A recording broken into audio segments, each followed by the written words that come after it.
All right, well, welcome everyone to today's Process Optimization Academy session. We're back after a 1-month hiatus for knowledge. And I've been with ServiceNow for 7 years. This was by far my busiest knowledge. There was just so much buzz and excitement around in-platform process mining, which was so much fun. And for those of you that were able to swing by the booth, I really appreciated the opportunity to meet so many of you in person. It's part of for me, the best part of events like knowledge and user groups. Just a quick reminder that we've moved these Academy sessions to a once a month fashion or cadence in 2023.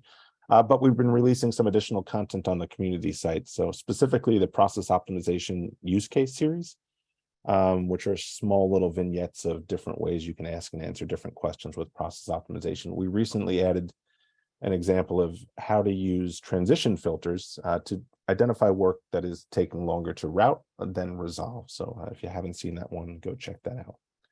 Today, we'll be diving into performance analytics templates. These templates enable us to launch a mining in an ad hoc fashion from a performance analytics KPI or a list view on the platform. Super useful capability as we try to get to the why behind our processes performance.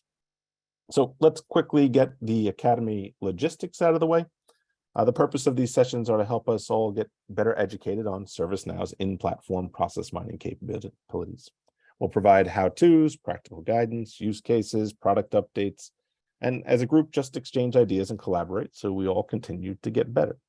How the sessions are structured, we have a scheduled topic that we usually cover for the first 15, 20, 30 minutes. I expect today to be a little bit quicker than that. Then we open it up for questions on the chosen topic for that session. Then we open it up for questions above and beyond that day's topic, sort of in an office hours type of format. The sessions get recorded and eventually posted on the community. I think this will be number 15 that we'll have out there. Finally, feel free to post your questions in the Q&A section throughout, just so you don't lose them. I'll do my best to answer them in a timely fashion. And then for situations where we don't have an answer for your question immediately, we'll follow up and post that to the community. It's in the process optimization product hub section, or maybe we'll just use them as a topic for a future session. Now, this is the slide that says, hey, anything I say and do here today can't be used against me in a court of law. It's also the slide that says, as part of these conversations, if we make any forward-looking statements about what might be coming in future releases, you should take them as such, make no decisions based on them because things are always subject to change. And I'm assuming you've all read the fine print. For those that I've not met before, my name's Dan Grady. I'm part of the ServiceNow product team for in-platform process mining. And that's my picture there. What we'll cover here today, we'll switch up we usually do a quick process mining 101. We're going to switch that up and just do a little bit of a why behind the KPI, because that fits a little bit better today for the topic at hand. Then we'll dive into performance analytics templates. We'll talk about where they apply, what roles you need to be able to use them and create them, what you can configure as part of a template, and then we'll just touch on the scheduled cleanup when you start using this to create projects in an ad hoc fashion. Obviously, we want to start cleaning them up and be a little bit responsible. We'll jump over to an instance. We'll look at some of these things live. We'll get your questions answered. We'll talk a little bit about how to get started. And then for those that are not aware of all the resources that are out there for you above and beyond the Academy sessions, we'll touch on those. As always, quick process mining 101 for the newcomers. As I mentioned, decided to tweak the 101 a little for this session because we'll be spending time on functionality that highlights the complementary nature of reporting and analytics on the platform and process mining. Just so with everything we do, there's a designed and desired path in our minds for how it should work and how things should play out, whether that be planning an event like these Academy sessions or a workflow. And when you design things, you design for efficiency as well as completeness to provide the best experience possible for as many people as possible. Now, unfortunately, as you know, what we design isn't always what ends up happening in reality. The reality is that all work flowing through a given process is going to take the optimal path, and that's going to have a negative impact on the experience that both the people requesting the service have, as well as the people working the process. Unfortunately, identifying what is actually happening within our workflows and improving them isn't always the easiest thing. Now, some of you might be thinking to yourselves, hold on, Dan, we've got a whole bunch of dashboards that give us visibility into how our processes are performing. And you'd be right. And I hope you're using performance analytics and reporting on the platform to answer important questions like how many tickets did you work? What types of tickets were they?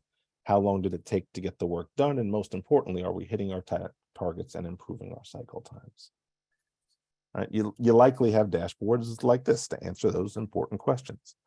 But one of the things that I've learned in working with customers over the years on their dashboards is that information is one of the most addictive things out there. Right?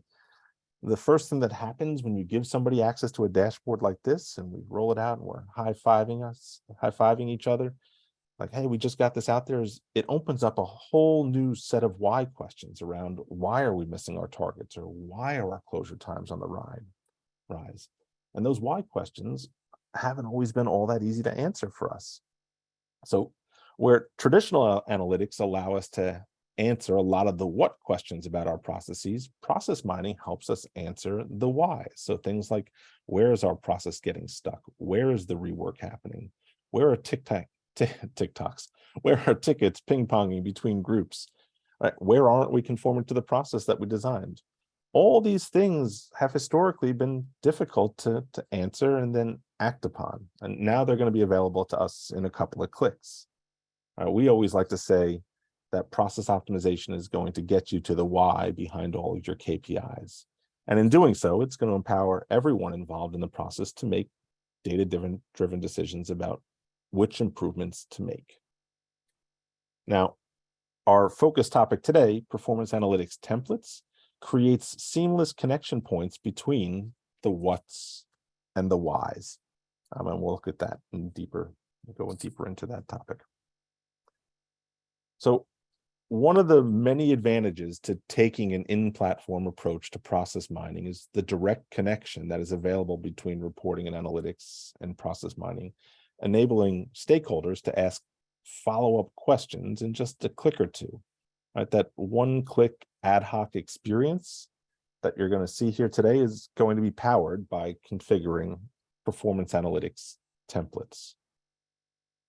And once a performance analytics template is created for a given table, you'll be able to launch a contextual mining job from 3 very specific places on the platform.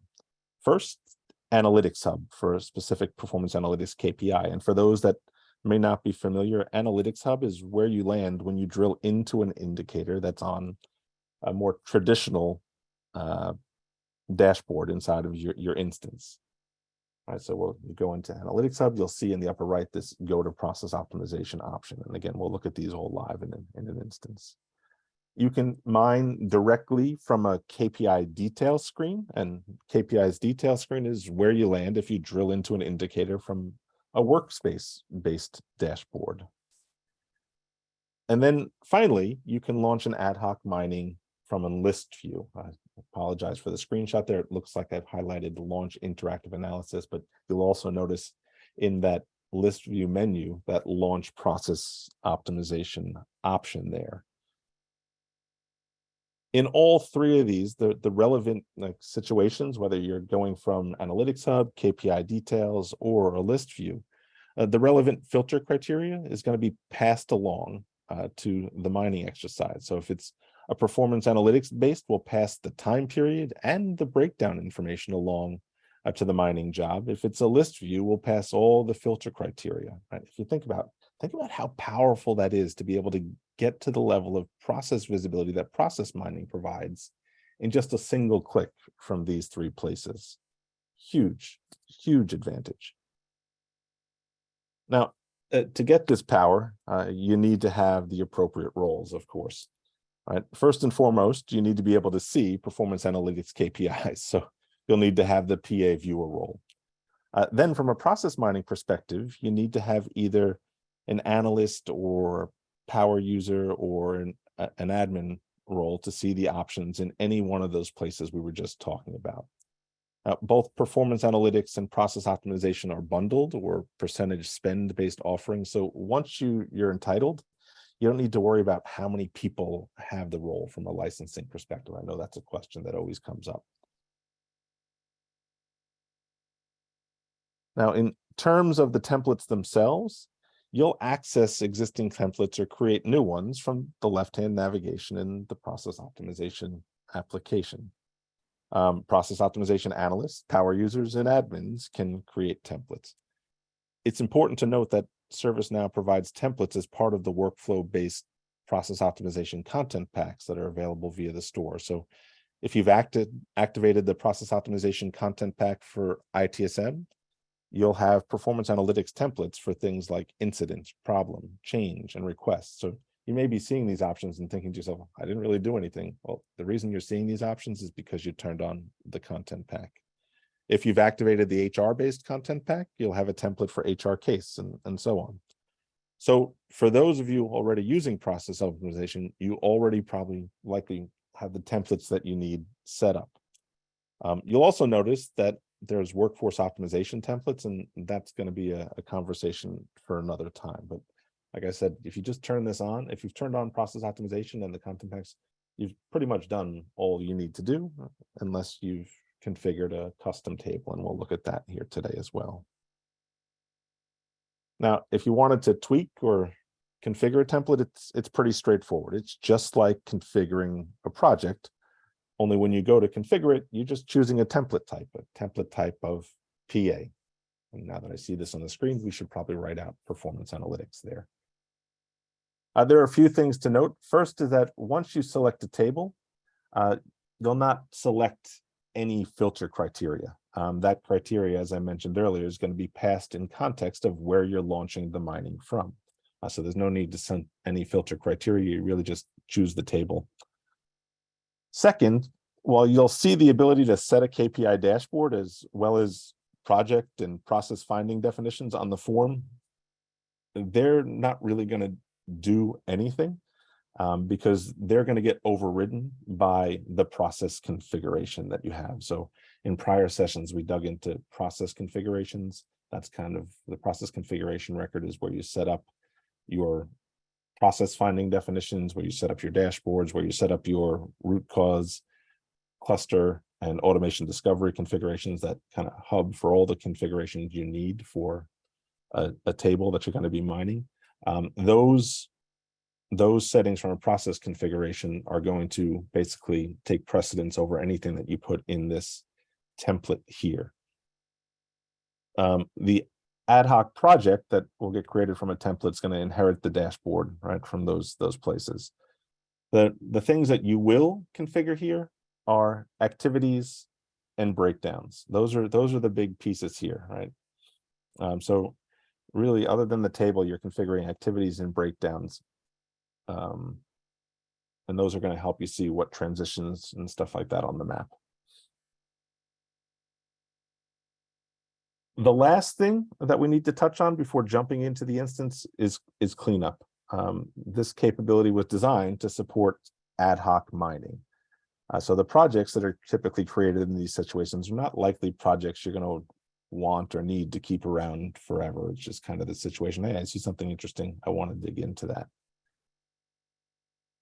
So there's a scheduled job that goes and does periodic cleanup on these projects. By default, this job cleans up projects that are created via performance analytics templates that are older than 30 days. And this is a configurable property. That 30 days is just what we'd set by default.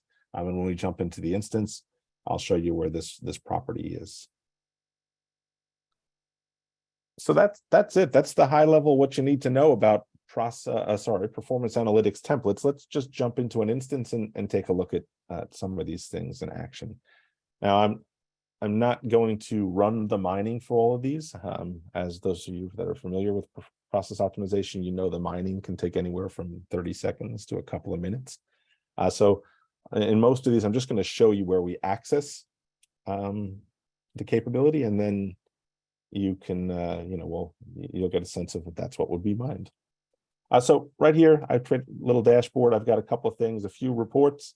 I just put these two on here because it's a very common question that we get asked is, hey, I really want to understand or get deeper insights into our tickets that are taking longer than X amount of time to close. Right. So in this case, I've created a report to say, hey, I want to look at instances that take longer than 30 days to close, or or longer than 90 days to close. So I can use reporting to subset that data. And then right from here, if I were to drill into this list, I'd be able to access and mine just in this case, those 153. So I drill down, and then right from here, I've got my launch process optimization. So using a report to start your journey or initially subset your data in this case. Let's go back to that dashboard.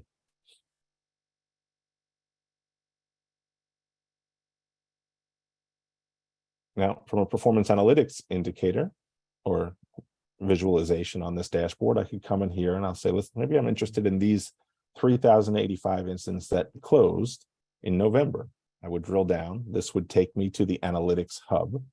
And then I could come here and click on go to process mining, and that would start the mining exercise.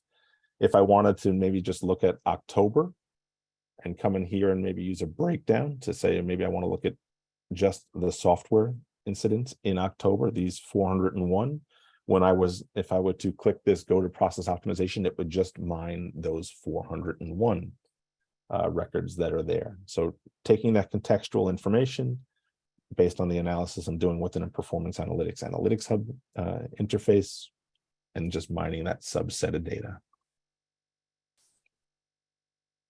Another use case that comes up quite a bit is folks are interested in including some sort of CMDB related information in their mining exercises. So I just thought another useful way to show this would be, hey, I've created a report that shows me incidents that breached SLA by CMDB class.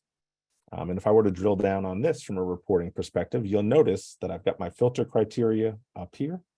And what I'm going to do now is I'm going to click on launch process optimization. I'm not actually going to launch it because from a list view, what happens is it passes you over to the project configuration record, inheriting the template information that's here. And then I want to point out on the table that filter criteria got passed along, including the related list criteria of having breached the SLA.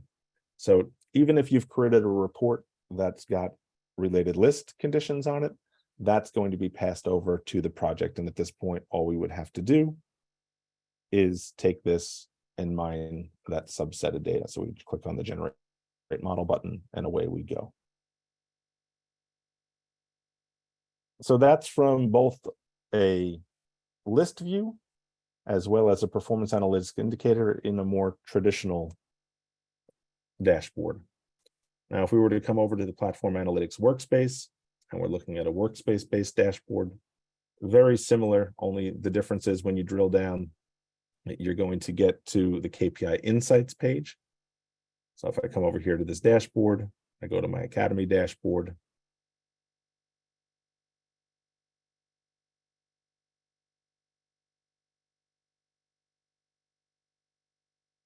And I've got my number of closed incidents. This will drill me down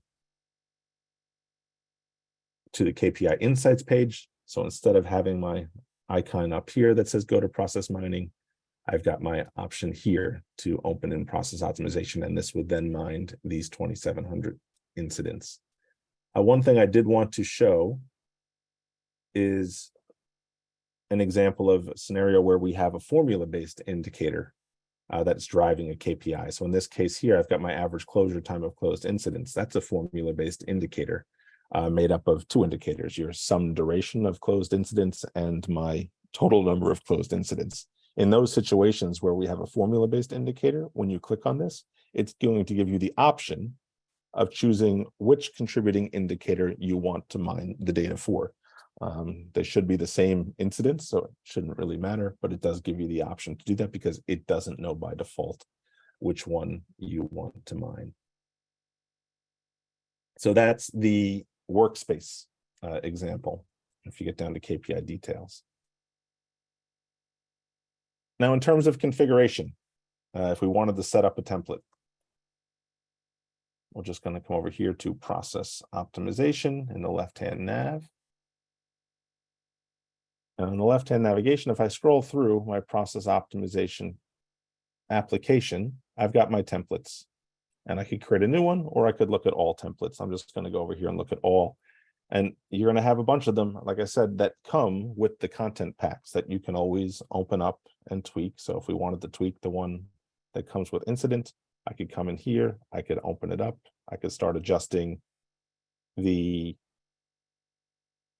states as well as the breakdown definitions to align to my organization or your organization, or the types of analysis that you think people are going to want to do when they drill into process optimization from an incident-based indicator or list view.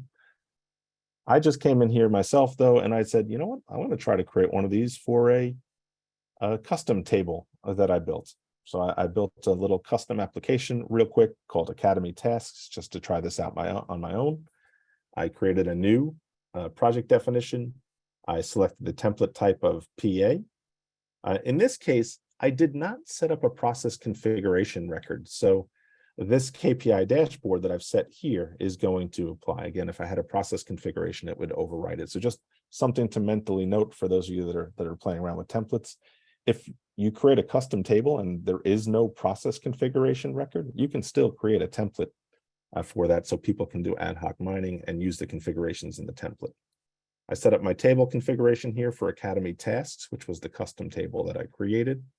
You'll notice I've got no filter criteria because, again, that filter criteria is going to get set based on the criteria that's either from the indicator or the report that we're drilling down into, or the list that we're drilling from. I set up my activity definition of the state field and then just configured two breakdown definitions of category and priority. That's what goes into creating a template, not all that difficult. And now that I've got this template, if I went back to my dashboard here, and I went over to my Academy app tasks, you'll see, because I have that template now from this list, I've got my launch process optimization option, simply because I created that template and I have the role of admin analyst or process optimization admin analyst or developer. Oh, sorry, power user developer. I always get those two confused.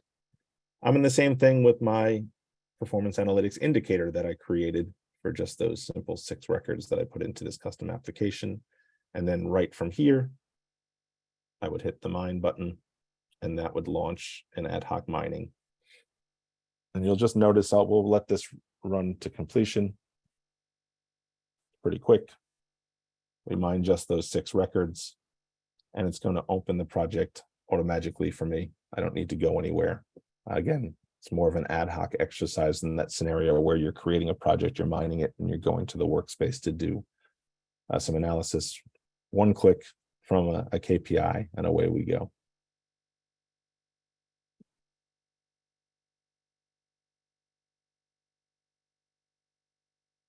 Again, I only had 6 records here.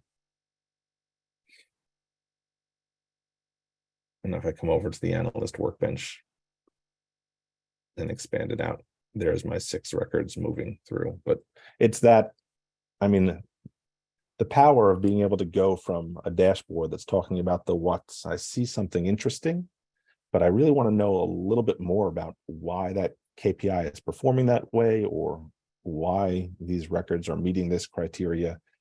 Be able to get to this level of detail and start answering more of those why questions in a single click. Super powerful. And again, something that you're only going to get by taking an in-platform approach to process mining. Last thing that I want to just touch on real quick inside of the instance here is if we come over to our process optimization application again, right? We've got our scheduled jobs that scheduled job that's going to run on a daily basis to check to see if there's projects older than 30 days by default. If you're saying to yourself, you know what, I only want to keep these things around for 5 days, or you know what, I only want to keep them around for 1 day, or maybe I want to keep them around for longer than 30 days. This is where you would go and adjust that property in terms of the default persistence time for a project that was created from a performance analytics template. With that, I will pause and I'll just open it up for any questions. Feel free to put them in the Q&A. I know some of you might not be able to unmute. I'm going to come over here and click the button to allow you to unmute if you want to ask your question live. Remember, this is being recorded, so phrase your question appropriately. Does anybody have any questions, comments, feedbacks, thoughts about what we just covered?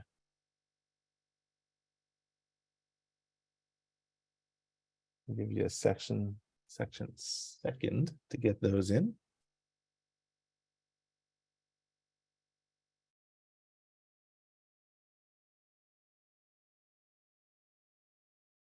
If not, we'll just wrap up a little bit. We'll come back. You'll get another chance, not the last chance you get to ask questions, but for those that are new and have not seen any of these, there's a lot of other ways you can learn more about process optimization above and beyond these Academy sessions. I'm assuming if you found this Academy session, you know where to find the prior now 14 Academy sessions that are out there. There is a more formal on-demand training on the Now Learning site called Process Optimization Essentials. It's about 45 minutes self-paced training that's out there. Actually, no, it's 90 minutes, but if you do it at 2 times speed, it would be 45 minutes. There's a really good Now on Now white paper. Obviously, we use process optimization here at ServiceNow. We've been mining for a while. We've mined over 40 processes at this point with lots of different findings and improvement opportunities. This Now on Now white paper details how we started on our process mining journey and some of the initial findings that we had. We're really lucky here at ServiceNow that our SVP of Analytics, Vijay Kotu, is a huge believer in the power of process mining. So very helpful to have that top-down belief in the value that this type of solution provides. He's got a number of good articles out there. One of the ones that I liked is the transformative power of process mining on employee experience.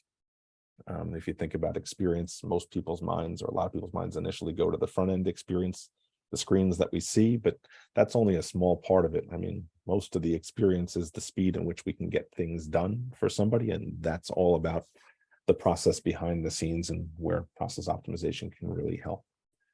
I'm assuming that you found this on the community forum, but if you're not aware and you stumbled across this on YouTube, there is a product hub specifically for process optimization on the ServiceNow community site.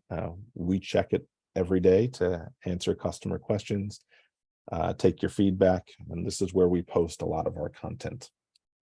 I mentioned this at the very beginning, but one of the things that we're trying to do to complement these Academy sessions is we recognize that process mining is a new muscle for a lot of our customers, and when you start to try to exercise a new muscle, it's always helpful to have some quick little examples of how you should do the exercise.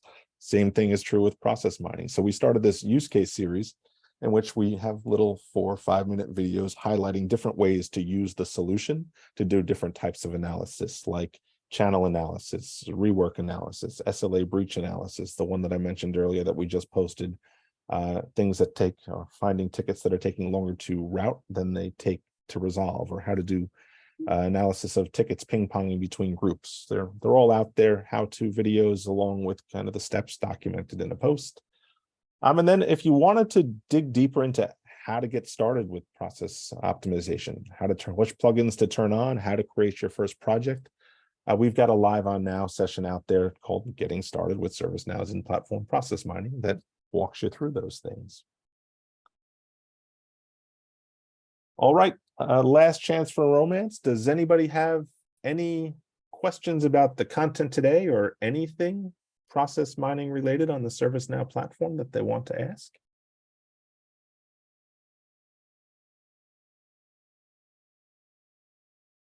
Going once, going twice.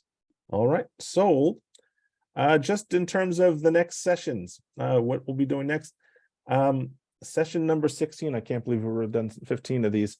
One of the things that we released in Utah, one of the enhancements in Utah was enhancing the histogram capability. This is, for me, somebody who does a lot of analysis, having the ability to interact with the histogram to identify things that are moving into a certain state multiple times. Let's think about an incident. You want to focus on just the incidents that went into a waiting caller info 3 times or more. You can use the histogram to now drill down and isolate those. Or if you want to focus in on HR cases that are taking longer than 6 hours to go from new to assigned, you can use the histogram to just isolate that subset of data by clicking on that transition in the map and using the histogram to narrow it down. Super powerful capability to isolate outliers in a process. So much so that we think it's important to do a specific session on just the histogram. So in July, that's the topic that we're going to cover. And I believe, based on everything that I've seen so far, that we'll be ready to cover the what's new in Vancouver in our August session. As always, if you have ideas or thoughts around a session that you'd want us to run, please post those in the community or reach out to me. I'm always looking for ideas. It's not always the easiest to come up with different topics to cover. So if there's something that's important to you that you want to learn more about, please let me know, because I want to make sure that we add it to the agenda or the schedule and get it covered. With that, I want to thank you all for your time. Look forward to chatting more about in-platform process mining with you moving forward, and we'll see you on next month's Academy session. Thanks, everyone. Thank you, Dan.